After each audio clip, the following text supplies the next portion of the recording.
Not a treat, you know, especially in this era, to see a strong 140-pound division. You know, Teofimo Lopez at the division with a belt. You know, you got Subriel Mathias from Puerto Rico. He got a belt. Richardson Hitchins, you know, a great fighter out of New York at the weight class. And, you know, we got a sleeper, you know, a Gary Antoine Russell, you know, long lineage of boxing. And he has everything it takes to beat a lot of the guys that I mentioned, you know. So it's going to be interesting to see the 140-pound weight class in 2026. I'm excited for every fighter at the weight class, but I'm interested to see what Richardson Hitchins does going forward as far as putting his name on the map. I believe Richardson Hitchins has a great opportunity at the weight class. You know, his height, his reach, and just his style overall. I feel like it'll give all the fighters, you know, champions or contenders a problem, because it's just not an easy style to beat. You know, he understands range. He knows how to throw his jab out there, and he know how to counter. You know, he understands in fights where, you know, sometimes you got to be a little bit more aggressive when you're dominating these fights so easily. Gary Antoine Russell is one of them guys that, you know, each fight he gets better. You know, when he make a mistake, you know, he looks to come back and capitalize on that mistake. So he's a guy that you can't really count his future performance off of that loss, only because he comes from a long line of boxers. You know, he comes from a long line of fundamental training. And I believe that he has, you know, all the resources around him, you know, to help him get better after each performance. It don't matter how big or small the mistake. I believe that he has enough experience around him to go back and look at film and, you know, get him right prior to his next fight. So that's one thing about Gary Antoine Russell. You know, we did see him lose, but I just don't feel like that was that was attributed to his lack of skill. I feel like that was more attributed to his lack of putting his foot on the gas, you know, fighting down to the level of his opposition versus over exceeding against a guy. You know, so like I said before, any mistakes that we've seen Gary Antoine Russell make, despite his inactivity, you know, his family is a boxing family. You know, all of those guys is boxing junkies.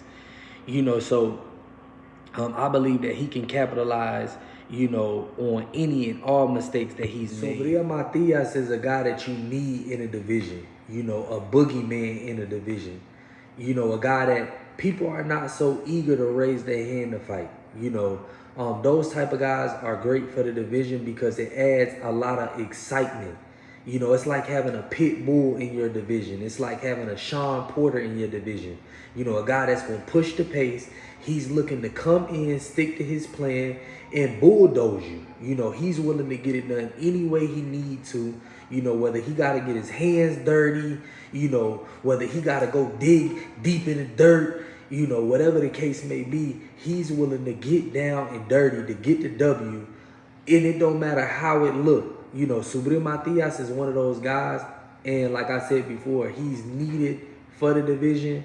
You know, he's a great talent coming out of Puerto Rico, and he really brings a lot of excitement to Puerto Rico, especially if he can, you know, compete at a high level and start stopping guys at a high level.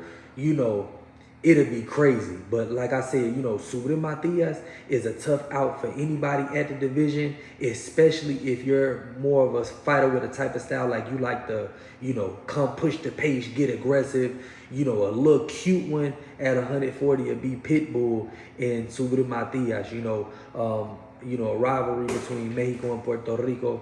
You know, it's always big, and those is two styles that make sense for that type of rivalry. Shakur Stevenson wins his fight against Teofimo Lopez, you know, and he doesn't lock that belt up at 140. You know, he come back and, you know, defend his title at 135.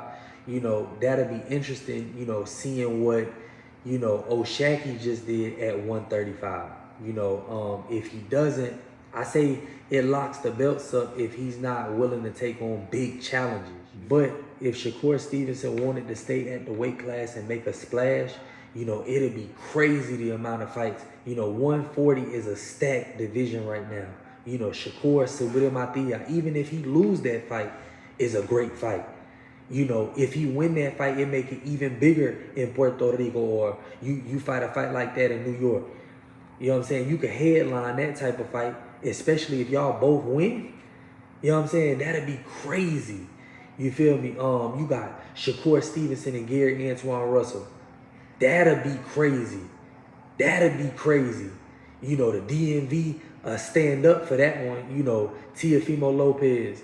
You know, even if he lose, you know, him fighting a guy like Gary Antoine Russell, it's so many fights that still can be made because these guys have so much talent. You understand what I'm saying? You know, and like I said before, you know, if Shakur Stevenson is willing to step up, take them challenges, you know, it's going to be an interesting division, you know, because again, I haven't brought up Hitchins. You know, Hitchins commands respect. Why? Because he just got a lot of confidence, you know, beating the guy who beat the guy who he was supposed to lose to, right? Took that scrap up off him, then defended against a Cambosa. Say whatever you want about Cambosa, he is a name. You know, Devin got his name on his resume twice. You know, it made easy work of that guy. That guy shouldn't even have been, he shouldn't even have been 10 feet within a pole's length of that. You know, Teofimo got the opportunity still to win that fight against Shakur Stevenson as well. You know, so that make the division look crazy. You know, Teofimo, he's not friends with Keyshawn. You know, a 140 scrap on the line for a Keyshawn Davis and a Teofimo Lopez. You know, that's more realistic than getting a Keyshawn, you know, and a Shakur Stevenson at 140 for the weight class. You know, and that's why I keep saying, you know, it's so much talent at the 140-pound division. You know, Teofimo, you know, he could win this fight. You know, he has what it takes to win this fight. You know, he got the speed. You know, again, he has that footwork. You know, he's been in there with a guy like a Lomachenko. You know, everybody was saying he was the Matrix. You know, he's been in there with a guy like that, you know, and out Matrix the Matrix. You know what I'm saying? So you can't forget about the caliber that Teofimo Lopez brings to the ring against anybody. You know, so like I said before, you know, Shakur Stevenson and Teofimo Lopez, you know, the winner of that fight has so much that they can offer the 140-pound division, and there's so much excitement that they can bring to the 140-pound division because guys are getting older, guys are getting bigger. They want to move up. And when these guys start moving up and they all kind of plateau at the same weight class, us, the fans, is going to get the best fights at the best times because now in this era of boxing, it's so many stars. It's so many opportunities to see a good fight. So many people are working together more. So it's interesting to see these guys plateau and us as the fans finally, you know, we finally get to see these guys fight when it's their time to fight.